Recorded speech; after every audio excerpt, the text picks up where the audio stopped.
This is your invitation to Lawntrepreneur Academy Live 2023 in Novi, Michigan, Saturday, November 11th. The lineup is power-packed. You won't want to miss it. Learn from incredible speakers like Leroy Maines, Keith Kalfas, Caleb and Brittany Allman, Sam Gimble, Weston Zimmerman, and Jeff Joyner, just to name a few. Tickets are on sale now at the early bird registration price of $197. And hurry, because seating is limited to just 300. Early bird registration ends October the 2nd. After that, the ticket price jumps $50, so snag your tickets today. Once you purchase your ticket, you'll be added to our private Facebook group, where you can network with other attendees, get access to the discounted hotel room block, and get the inside scoop for the Friday night party, brought to you by Kohler.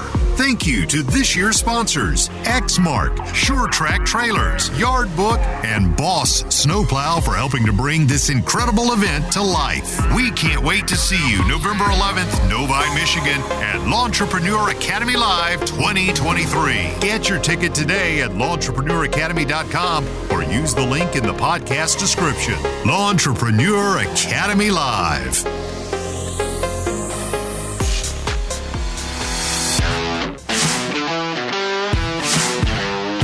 You're now listening to the Fullerton Unfiltered podcast. Straightforward, no nonsense business advice. Completely unfiltered. Grow your business. Grow your life. Now, here's your host, Brian Fullerton. Hey, what's going on, guys? Welcome to another episode of the Fullerton Unfiltered podcast. It is your host, Brian Fullerton, here, hanging with you guys, and good morning. Well, guys, super excited about having another great guest interview for you guys lined up. Love getting you guys on the show. Love hearing what you guys got going on. Today's guest is joining us all the way from Sidney, Ohio. That is my boy, Landon Davis. What's going on, brother? How you doing? I'm doing good. How about yourself, Brian? Good, man. Good. Just doing some end-of-month billing, getting some quotes out, starting to work on a little bit of snow. It's actually been very, very busy behind the scenes, man. We're doing the same thing you guys are doing. Never dull moment, man. What's new with you? Not much. Just hoping for some rain here to keep the guys going, keep the mowing crews growing. But other than that, we're still knocking out some landscape. And like you said, we're getting ready for snow here and getting that planned out, so we're not waiting last minute. Yeah, dude, there's a lot in that statement right there that we can unpackage for quite a while. Usually except for like the last year or two, by design, we were always like the last minute to the snow, game people, doing all my quotes in October and November and all this mess. And I learned like the big boys, they're quoting snow year round and they're locking that stuff down in, May, June, July, August. So that's what I've been working on. August 1st, I have like the 5-alarm fire that goes off mentally for me to start talking snow and inquire with all of our commercial sites, of course, but even start those conversations with residential, So what about you guys? Do you guys do snow removal, lawn care? What's your guys' story there? Yeah, so we do full snow removal, lawn maintenance and landscape maintenance and landscape installs. So we try to do it all. We currently don't offer fertilization or anything like that at this moment, but that might be something down the line that we'll get into. So. Cool. Yeah, I dig it, man. I dig it. So, well, let's do this really quick, man. Let's take it from the top. If you, I know you have, because I asked you before we hit record if you listened to the show, and you said you've been watching on YouTube for quite a while, and listening to the podcast, staying motivated while we're out cutting grass during the day, which super appreciate the love, super appreciate the support.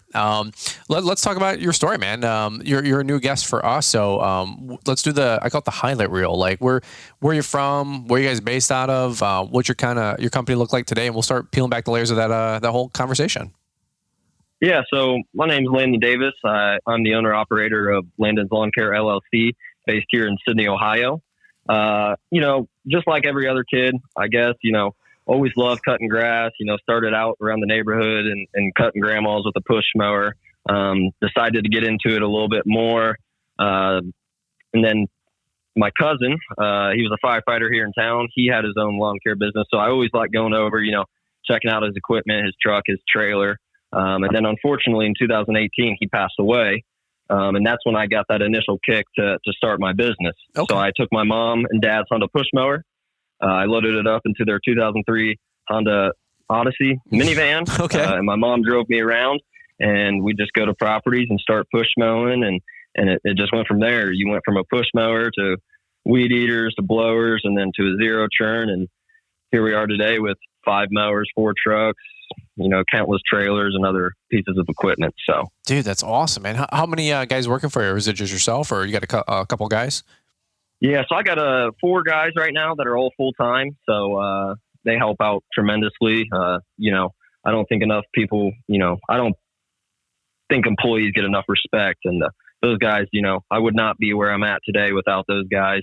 I can't go out and cut all the lawns and do all the quotes and all the landscaping and everything by myself. So huge shout out to those guys. Yeah. Amen to that, dude. That's awesome. Well, so you're 19 years old and you got 4 full-time guys. You got a great business forming up. You had to have accelerated things pretty quickly along the way from loading the push mower into the parents or the grandparents' minivan, man. That's a crazy growth curve. Yeah. So like I said, we loaded a push mower to my mom's minivan, 2003 Honda Odyssey.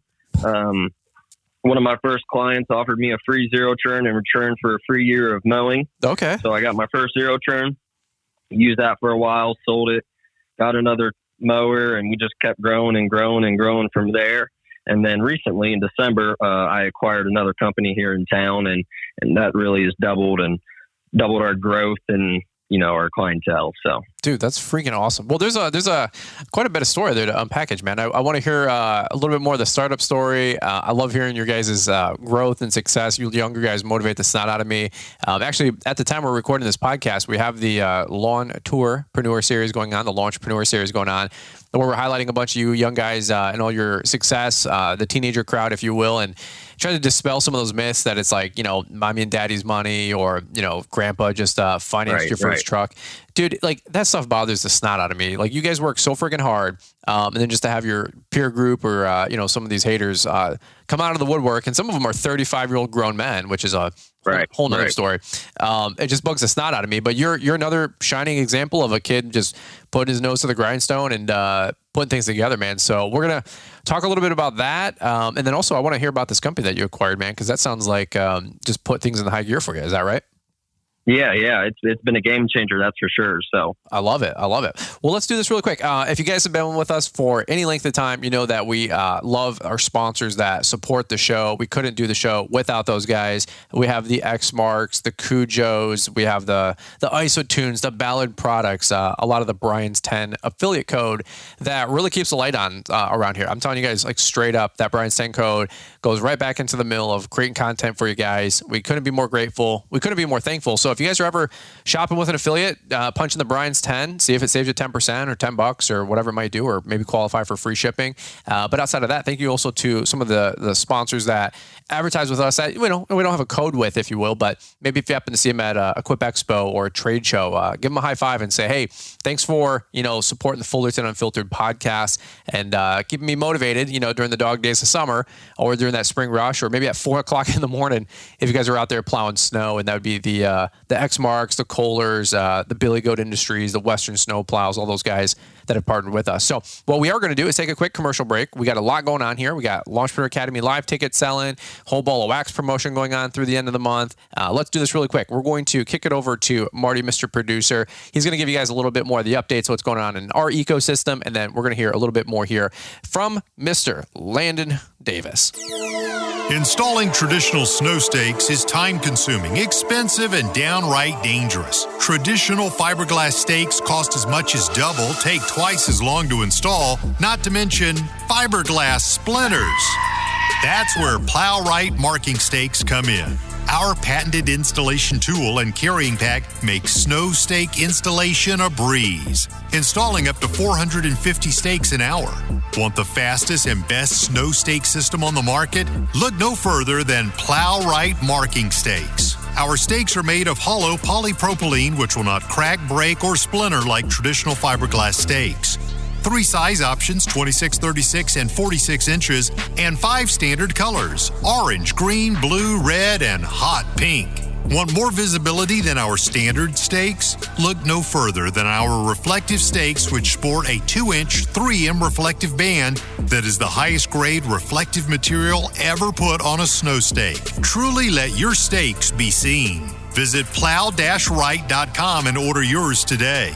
And make sure to use Brian's 10 to save 10% at checkout. The link is in the podcast description. And best of all, everything is 100% made in the USA. All right, Landon. Well, we are hopping right back to you, my friend. We're not going to take any extra time of me ad-libbing here. I want to get your story out there in the ethos on the podcast and get your story out there, man, and tell everybody what you got going on these last, 6 years, you said, since you were 13 years old? No, so I started my business late of 2018. So we're going on year 4 or 5 here. Oh, okay. Well, you were the neighborhood kid, though. You said at 13 or something, right? Right. So were you just mowing grass, a couple lawns on the side, and then you decided to go into business for yourself, 4, maybe 5 years ago then? Or what was the story there? Yeah, so like I said, I was just mowing grass, mowing my parents' house, mowing the neighbors every once in a while. Okay. I was mowing my grandma's across town. Just really enjoyed it, man. Just really enjoyed it. And then, like I said, in 2018, my cousin passed away, and he had his own lawn care service, and that gave me the kick in the butt to say, hey, let's do this full time. Let's make this thing into something, and here we are now. Were you working with him or for him or anything like that, or did you take on any of his clients or customers after that, or what happened there? Yeah, so I wasn't working with him. I always go over and just admire all of his equipment because, he had a big Dixie chopper and I just had a small Honda push mower, and he had a truck and a trailer, and I couldn't even drive at the time. So, yeah. But unfortunately, when he passed away, I did take a few clients, and, but I did start my own separate gig from him. But a few of those clients that, went to him, they transitioned to me. So yeah, that makes sense. I mean, keep the flag going, pass the baton a little bit. Some life happens, and super unfortunate, set of circumstances there, of course. But when did you decide to actually go for it in terms of lawn care? Because I would imagine at that time you're 17, 18, getting ready to graduate high school. Was college part of a conversation, or did you know that you always wanted to do lawn care? Yeah, so I was always a pretty good student. I actually am still enrolled in a community college here, so I still am going to college. But probably my junior year is when I really started to realize, hey, maybe the college route's not for me. I'm really enjoying what I'm doing. I'm making pretty good money. I'm making good connections in my community, and most importantly, I love what I do every day. So that's really when it kicked in to me that hey, this might be my full-time job for the rest of my life. So, dude, that's awesome. So what was the appeal for lawn care? I mean, you're 13 to 17, years old, just mowing lawns on the side. But what made you decide to go all in with lawn care and start your business at 18? Just the love for it. I just like being outside. I like, there's nothing better than taking a before picture of a nice flower bed that's just overgrown bushes and weeds, and then an after picture is just everything's clean cut and a fresh layer of mulch, and nothing better than seeing a nice striped yard or anything. It's just something it appeals to me. It's something I eat, breathe, and live every single day. Okay. Are you guys still doing a lot more maintenance right now, or are you guys doing a lot more landscaping? Break down the business for me. What are you guys doing day to day? Yeah, so we mow about 110 weekly mowing counts.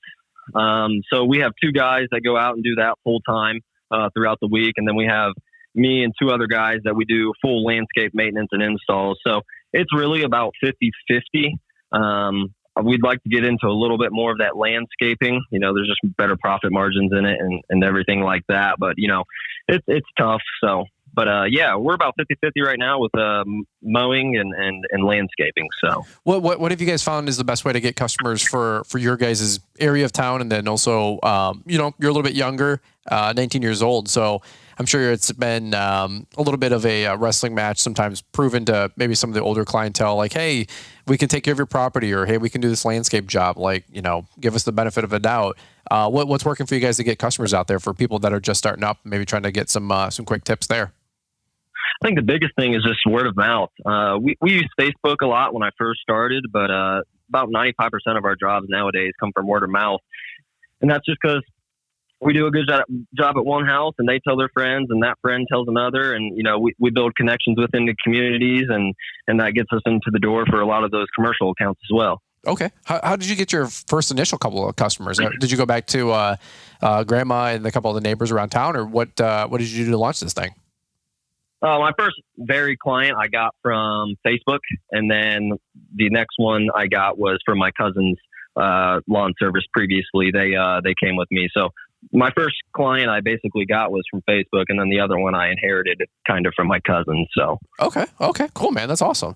So you said you wanted to get more into landscaping, better profit, better margin there potentially. What's your guys' bread and butter? Are you guys doing like lawn renovation, landscape renovations, I should say, with tear outs and replacements? Or are you guys trying to get in the patios, or what does that look like for you?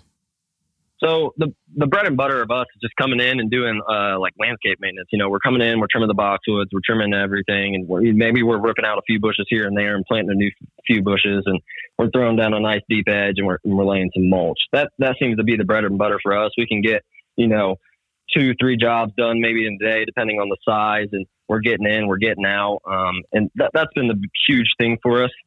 We are starting to get a little bit into hardscaping with retaining walls and small paver patios. Okay. We're just now getting into that, so we'll see what that foretakes in the future. So, well, did you get a great resource? Maybe an hour east or southeast of you guys with the almonds in Columbus, Ohio area? Almonds over in Columbus and Brilliant Gardens down in Springfield. So, who is that in Springfield? Brilliant Gardens. No.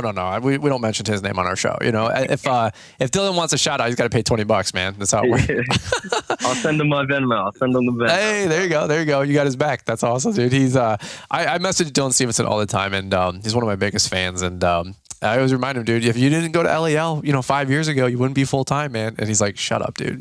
But he's he's got a great thing going on. Him and Jesse Widener, they're both really good dudes, becoming really good buds. And Jesse actually loves us so much that he actually took a trip to Michigan, to Mackinac, in that whole area. Like, believe it or not. So it's all you Ohio folks, you guys can come up to Michigan. We don't bite, you know what I'm saying? But I don't know. It's a lot of tough love between us and Michigan down here. So man, I guess. Bro, it's I feel like that's a one-way street, because I don't see the same.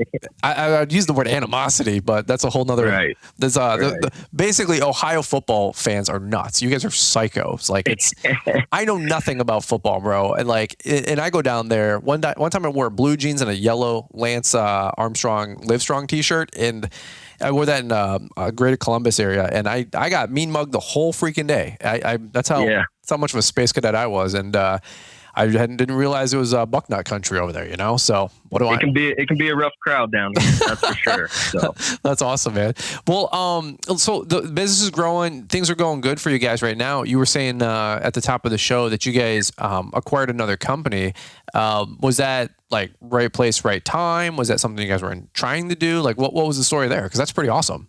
It was the right place, right time. So okay, the company we acquired, the gentleman that was running it, he was just ready to retire. He's ready to get out of it, and he made me an offer, and we talked about it, and talked with mom and dad, and talked with some other business owners and other people, and we felt that it was the right decision, and then we decided to go forward with it, and so we acquired them within around December, and here we are in August, and it's been an interesting journey, but I think it was the right decision, and I wouldn't have done anything else different. Wow, dude, do you want to share a little bit more about the details of like and you don't have to share any numbers that you're not comfortable with. Right. Did you guys purchase them out? Did you guys do a seller finance? Why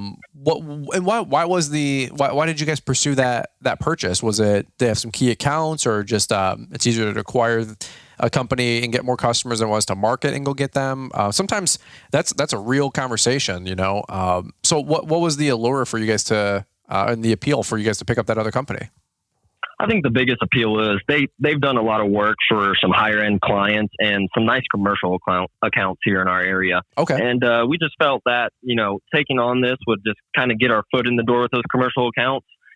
We are one of the biggest providers here in our town. So, we could have took the risk of him just retiring and, leaving it up to if they contact us or not. But, the price for what we got was pretty good. So we decided to pursue it. And like I said, we got our foot in the door with a lot of those commercial accounts that are pretty nice. We're doing full maintenance there. We're doing the mowing, the landscaping, and the snow. So it's year round, which is huge. So that's awesome. Heck yeah, man. What was his prerogative for selling? You said he was an older gentleman and he was just ready to retire, or? Yeah, he's not old. He's not old. He's my parents' age. I don't want to get in trouble. Hey, there you go. No, yeah, he was just looking to get out of it and retire. He's been in it for 20, 25 years. And he's just ready for something new and ready to retire and enjoy life and relax a little bit. Yeah, that's awesome. Yeah, that's something where I've talked to quite a few people and found many of you guys out there are acquiring businesses for the clientele, and that's really, really cool. It's really, really interesting. It's a fun conversation to have. And I was talking to somebody, and they said, well, if you run the numbers with what it takes to acquire a customer, us to build routes, us to get the crews, the equipment, blah blah blah, the personnel, versus absorbing a $300,000 company, a $600,000 company, a $1.5 million company, like. Sometimes those numbers might make sense for you to just, buy that company out, and in 3 to 5 years you might have a break even on that, versus spending 5 years building that also on your own or on the side, and growing with your own company. So it's really a you got to do some math. You got to see like what makes sense, and there's also a lot of deals out there that I would encourage you guys to not do. I get emails and calls every freaking day in a good way about people. They're like, hey, I got this buddy, he wants to sell, or I met this guy, he wants to sell. He's got 200 accounts, and he wants $3 million. And I'm like, bro, that's not a good deal. And most of the time, you guys get that stuff too. You just want me to give you a nod, but it is a practical conversation. I know we've had my friend Alex Grugan on the podcast, and he's absorbed 5 companies in 5 years and grown to a $1.5 million company. And he bites off these 200, 300, 400 grand companies, and he's just done seller finance with them and cash flowed the whole thing. So it's a beautiful thing out there. You got any thoughts on that? Yeah, I think it's just huge. I think it all just depends on the situation. Like you said, the price for what we acquired this company with the clientele that came with it. And, we got a few trucks and a few mowers and some other pieces of equipment. Mm-hmm. It was just the right time, the right place. The way our business was growing and, the way we were growing at the fast pace we are, we needed, just a little bit more equipment anyway. So, get more equipment and get the extra clients to help finance it and, keep that cash flow going was a huge factor into saying, all right, this is going to be the right choice for us. We're going to be able to get the equipment we need to service our clients we already have. And we're going to get more clients to help, finance, the new equipment and everything as well. I love it, man. That's awesome. Let me ask you this really quick. Maybe shifting gears a little bit here. Let me ask you. You're 19 years old. You've been doing this, for about 4 years now. I think you said, right? Yep, correct. So what's some things that you've learned along the way that you would maybe want to give some words of advice or encouragement or suggestions to maybe somebody like yourself 4 or 5 years ago that's just getting started in this thing that maybe you didn't know or you thought you knew, but you got blindsided, or you're like, man, I wish somebody would have taught me that. Any landmines that you've had, in your company that almost blew your leg off that you're like, dude, that was a life lesson learned? Yeah, I guess the biggest thing is my mom always told me, connections are everything in life. When I was younger, I don't believe that or whatever. And, here I am 4 or 5 years later, connections are really everything. And that's the thing is, as I was building this business, I'm making connections with other business owners and other, people with the same mindset. And that leads us to, like I said, getting our foot in the door for some of these local businesses or bigger job opportunities. I think that is a huge key, is just make connections with people. Don't be afraid to talk to people, ask for help. Sit around a campfire and talk to, Joe Schmo down the street about this and that. Don't be afraid to reach out and ask for help. That's been a huge, huge factor for me. This community has been huge in helping me grow this business along the way. Let me ask you this, just to press on that a little bit. Why do you think that is such good advice from your mom? And why? And I agree. I think it's a great idea. I know why for me, but why do you think it's been so instrumental to your company's growth and success the last couple of years? Why do you think that is? Well, like I said, some of these commercial accounts that we've gotten them because we know someone there and we've created a good connection. Maybe we've done their personal home and, we did a good job there, and hey, we're moving up in the ranks down at, whatever business this is. And, we'd like you to come give us a quote for the snow removal, the mowing, and the mulching this year. And then that connection you built a couple years down, they're moving up in their life and they want to bring you with you. That can be huge. So have you ever heard the saying, what is it? Your network determines your net worth? Yes. Yeah. Do you believe that to be more true the older you get? Yeah. You tend to find, these sayings and these things you're told when you're little, when you get older, you find out that most of them tend to be true. Yeah. Well, yeah, so at the time of this podcast recording, yours is going to come out after the episode that I recorded this morning, which was actually in between two other podcasts that I've already done today. It's Thursday. It's my batch day where I try to get a bunch of great podcasts in. Normally guest interviews with you guys, but if I got 20, 30 minutes and, you guys motivate the snot out of me and my brain starts, firing off and I'm like, okay, that's a great topic. Earlier this morning, I actually did a podcast that's going to be titled, basically your network is your net worth, or, why your network is crucial. And I actually laid into this topic, like funny that you're bringing this up. I laid into this topic for about 25 minutes and gave like a half dozen practical examples of me and some other subcontractor buddies and friends and people that I subcontract out for, and talking about how my network has, revolutionized my business and my income. And, again, it's not what you know, it's who you know. And so it's funny that you bring that up, but what a valuable lesson to learn at, 18, 19, 20, going on years old. What's some things that if you were 18, 19, 20, what are some things that you would do to build some more networks and connections with some of these folks? Is it those commercial clients that maybe you get the residential property first and they graduate in their companies and they become decision makers? Have you guys, joined any like business networking groups or no right or wrong answer? I'm just curious if you're finding anything that's working out there for you guys. Yeah. So the biggest thing is, I guess we are in the Chamber of Commerce here around in our town. So okay, that's huge. That is huge. But, we're also involved with a lot of community activities. Excuse me. We donate to the high school for the baseball team and the basketball team. And we donate to, the Sidney Amateur Baseball League down here. We just try to donate and get our name out there as much as possible just to, help out the community. It's not so much for the advertisement. It's just say, hey, Landon's Lawn Care is donating $500 to the Sidney Amateur Baseball. We can help him out, give him this mulch job this year. And, people tend, to take that and, give you business. So yeah.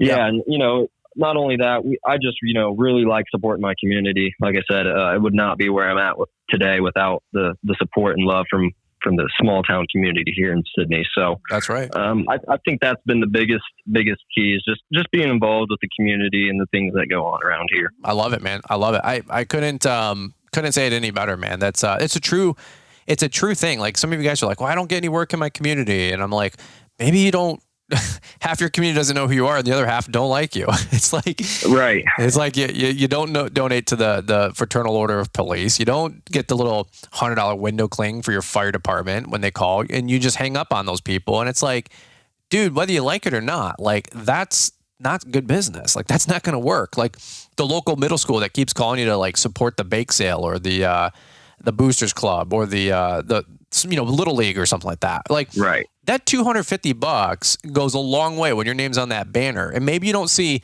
an immediate return, but eventually one of those dads finally makes it to baseball and he hasn't been there all season because he works a corporate America job and he's running that Amazon facility down the road making $160,000 a year. And he's legitimately busy and he finally makes the playoff game and he goes, oh, Thompson Lawn Care. You're like, man, the guys that are doing our lawn at the facility, they suck. And your little $250 investment for some advertising, which is a write-off anyway, that guy ends up calling you and scoring you a, 6-figure contract for some major facility or warehouse or manufacturer, So I couldn't, dude, say anything more about what you just said. Like that's brilliant. And to know that and to learn that at 18, 19 years old, dude, that's freaking awesome, man. So way to go there. Absolutely. And I think another thing real quick, Brian, is, as far as donating, also just supporting other local businesses. We have multiple local businesses here in our town that I support and they support me right back. And I think that's also key is, get out to these local businesses, support them with your business and they will support you right back with your business. I think that's another huge factor. So. Yeah, I love it. In fact, one thing that's funny, you just said that I take care of an animal hospital around here, and I tried to get the snow, and the lady's like, well, unfortunately, we give the snow to another guy. He's a contractor. I think he does like brickwork, or he's a mason or whatever. And but he's, they all got the same trucks we do, and so he does the snow. And she goes, no, he's one of our customers, and we've done quite a bit of business with him, and vice versa, because so they give him the snow, but he's, taking his dog in for, emergency work or vet work or whatever, So, like, if you guys are supporting some of these businesses, it's okay to go in there and say, hey, I've frequented your business a couple of times. Of course, you're not entitled to anything, but hey, I've frequented here a couple of times, and I'm always noticing the landscaping, could use a little work. Like, I don't think it's reflective of what you guys serve inside for food outside on the landscaping. And I'd love to maybe clean that up and give you guys a quote or a bid or whatever. Dude, have that conversation. Ask for the GM, ask for the manager, ask for corporate's email, ask for the regional manager, the district manager, the facilities manager. Like, that's how you are able to get your foot in the door and then snag that one location. And then that guy goes, hey, I got 6 other locations in the city. Do you want those too? And then it turns into a $60,000 contract. It's not really rocket science, but it does still take work. Any follow-up thought on that? Yeah, it's like building a foundation, whether it's, doing the business owner's personal property and then getting their business and their other locations, or, whether it's buying, $5 worth of merchandise there, and then now you're going to $50 a week, and now you're one of their biggest spenders, and then they realize that, and then now you're doing the snow, and you're doing the mulching, and you're doing the mowing, and you're doing everything. I just think it's like a foundation. You just got to build on top one of things as you go, and it will reward you. So I love it, man. I love it. One last quick story I got, and this one way from the archive. This is a 15-year ago story. I was 3 years in business. Ended up mowing a customer's lawn. It was a one-off cut. The guy goes, hey, do you do other service in this area? And I said, yeah, dude, I don't even know what I said back then. I'm like, yeah, I cut grass, bro. And I was like 19, 20, 21. I had no idea. And I said, yeah, I cut grass. I got a lawn care business. He goes, well, I've got a bunch of commercial sites in the area. And I have a couple of other homes downriver, which is like a 30, 40-minute drive away. Basically, I come to find out that this guy is a huge real estate mogul in our area with a ton of commercial properties, like a dozen plus sites. All of them are 10, 20, 30 grand accounts. This is like 15 years ago. So I actually couldn't take it on. I could have, I should have. But this is circa 2005, Brian. I definitely did not have the bandwidth or the capacity for any of this stuff, mentally or physically or financially. But by doing that one guy's home, it literally could have revolutionized and changed my whole business. Now, was it the right or wrong decision to take it on or not take it on? I don't know. I don't care. But the point is, I did homie's lawn, and he had what was $110,000 worth of work. Because I gave it to my other friends, and they bid it and they quoted it, and it was 110 grand worth of work that came out of a one-time $25 cut. And again, it's like, you never know whose lawn you're cutting. He could be a famous person. He could be a well-networked person. It could be the mom that's part of the PETA, what do they call it? PTA or whatever? Not PETA, but PTO. She could be, part of the PTA or something. I don't know. Yeah. But that's why it's always like networking and building relationships. So the guy's name was Oleg back in the day. OLEG, Oleg. And I still remember that. I actually just looked it up on my email. I'm like, dude, I still got that conversation, that quote. Like, who would have thought? So trip down memory lane for me. That's one I haven't told before. But no, dude, I love it, man. You guys got it going on. I'm really excited for you, dude. It's really cool to get to know you and your story a little bit more. We'll probably land the plane here in the next minute or two, but it's just kind of open mic, man. Any thoughts about where you're going in the future, where you're taking this thing, any valuable lessons learned, or anything you want to leave our audience at that we got you? But dude, I just want to say thanks again for taking time to be on the show, man. It's cool getting your story out there and hearing what you guys are putting together over there. Absolutely, Brian. Thanks for having me on. The biggest thing, I guess, is, if you're going to run a business, any type of industry, there's going to be tough days, there's going to be great days, and there's going to be the days in between. But I say it, on the good days, bad days, or whatever, I wouldn't want to do anything else, like I said, good, bad days, you just got to push through it. And then at the end of the day, when you get to go home and you realize you get to work for yourself, it's a pretty good feeling. So I just, want to tell everybody, just keep pushing, good, bad, what keeps you, get through it. What keeps you motivated? What keeps pushing you forward? I guess my family, it's just been huge. I love seeing them be like proud of me, I guess, and my friends and family, I don't think anybody really thought I was going to get to this point, including myself back when I was just pushmelon, and to see where I've got it at today, with the support of my friends and family and this community has been great. So I love it, man. I love it. Keeps you accountable, keeps you motivated, keeps people are counting on you, and if they're not now, they might eventually one day as they get older or something, and it's awesome, man. That responsibility, Gene, bro. That's awesome. Yeah. And sometimes you got to find a good why, especially when it's 90 degrees out and haven't had rain for a month. You're like, man, payroll's going to be tight this month, but yeah, that's awesome. Interesting at times, that's for sure. Well, I mean, imagine, last thing I'll say is, dude, imagine how many things you're learning at 19 years old, though. I mean, from accounting to taxes to bookkeeping to payroll to working with people, motivating the guys. Maybe it is the dog days of summer and everybody's tired and you're trying to rally the troops. I mean, dude, like, that's a lot of fun lessons that you've learned. You've been on an entrepreneurial roller coaster this last 4 years. That's incredible. It's been a journey. It's been an interesting journey. Like I said, there's some good days and there's some bad days. But, at the end of the day, I wouldn't have it any other way. And I think it's tough for people who aren't business owners to understand that. But every day's a different day. Every day's a challenge. I love it, man. I love it, dude. Well, keep it going, man. We're proud of you. Again, I love getting all you guys on the podcast that have great things going on. And you guys, like I said, I say this, it's not lip service. You guys motivate me. I'm always encouraged by you guys, especially you guys that are, a decade younger than myself. And I'm sure there's a lot of other 30, 40-year-olds that are listening to the show and they go, man, these young guys, they're just killing it. And it's true. And you guys are. And we're super proud of you. Just stay steady. And I always say, like, just be here 10, 15 years from now, man. Don't be a pop and drop and or do something stupid that puts you out of business because you got too ambitious or you weren't managing your books or your money right. So just stay steady and be here a decade from now and make us proud. But last thing I'll say is where can people find you? Are you guys on social or Facebook or Instagram or anything? If anybody wants to catch up with you. Yeah, we're on Facebook and Instagram. Haven't really gotten into an Instagram game that much. I probably should a little bit more, but we're on Instagram and Facebook at Landon's Lawn Care LLC.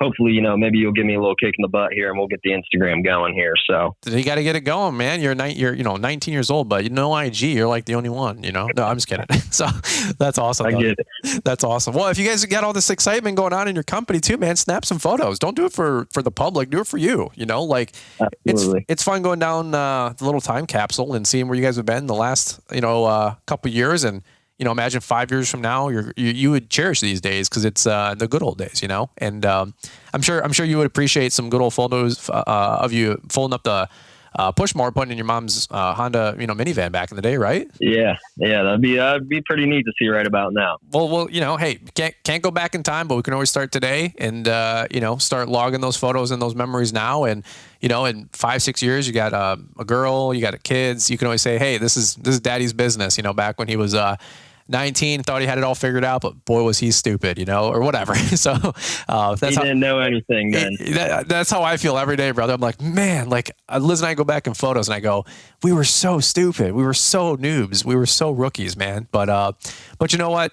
We're all on that same journey together, all growing up and learning every day. So, if you hop on, man, you got some time. We'll let people know if between the time the show releases, if you publish an Instagram, we'll leave that in the show notes, and everybody can give you a follow and network. And maybe you're out in the Sidney, Ohio area, you can meet up with Landon and build a network and start sharing yuck stories together and sharing work and leads that come in, just like Widener and what's his name? Dylan, one more time. Dylan Stevenson, right? So that's awesome, man. So, all right, dude. Well, that's all I got for you on today's podcast, man. Thanks so much for taking time to be on the show, brother. We appreciate it. And we'll let you get back to work and do your thing, brother.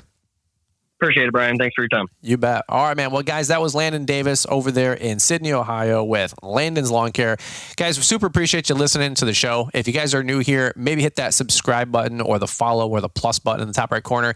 Get notified every time we drop a new show, which is Monday, Wednesday, and Friday for you guys. We love having you guys here. It's all about lawns, lessons, life. And in 2023, it's about real, authentic lawn care, helping you guys grow real, successful lawn care landscaping businesses. We're doing the best we can to give you guys the best info we can at the time to help you guys grow, and we know you guys can do it too. We love you. We appreciate you guys. We'll catch up with you here on the next episode. Installing traditional snow stakes is time-consuming, expensive, and downright dangerous. Traditional fiberglass stakes cost as much as double, take twice as long to install, not to mention fiberglass splinters. That's where Plow-Rite marking stakes come in. Our patented installation tool and carrying pack make snow stake installation a breeze, installing up to 450 stakes an hour. Want the fastest and best snow stake system on the market? Look no further than Plow-Rite marking stakes. Our stakes are made of hollow polypropylene, which will not crack, break, or splinter like traditional fiberglass stakes. 3 size options, 26, 36, and 46 inches, and 5 standard colors, orange, green, blue, red, and hot pink. Want more visibility than our standard stakes? Look no further than our reflective stakes, which sport a 2-inch 3M reflective band that is the highest grade reflective material ever put on a snow stake. Truly let your stakes be seen. Visit plow-rite.com and order yours today. And make sure to use Brian's 10 to save 10% at checkout. The link is in the podcast description.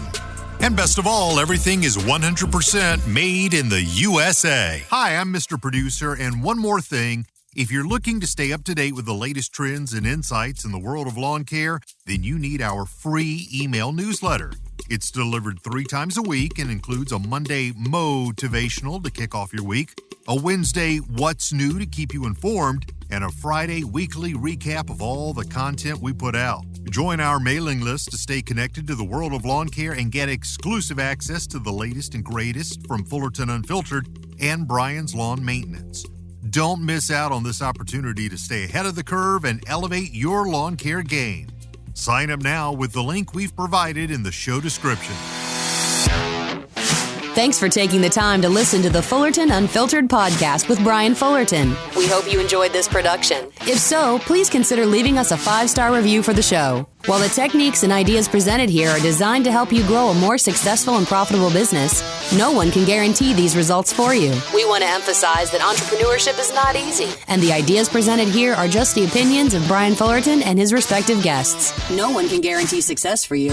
That being said, we hope the ideas presented here help you and motivate you to go on out there and crush it with your own business. Fullerton Unfiltered Podcast. Thanks for listening, and we hope to see you on the next episode. This has been a Brian Fullerton and Mr. Producer production.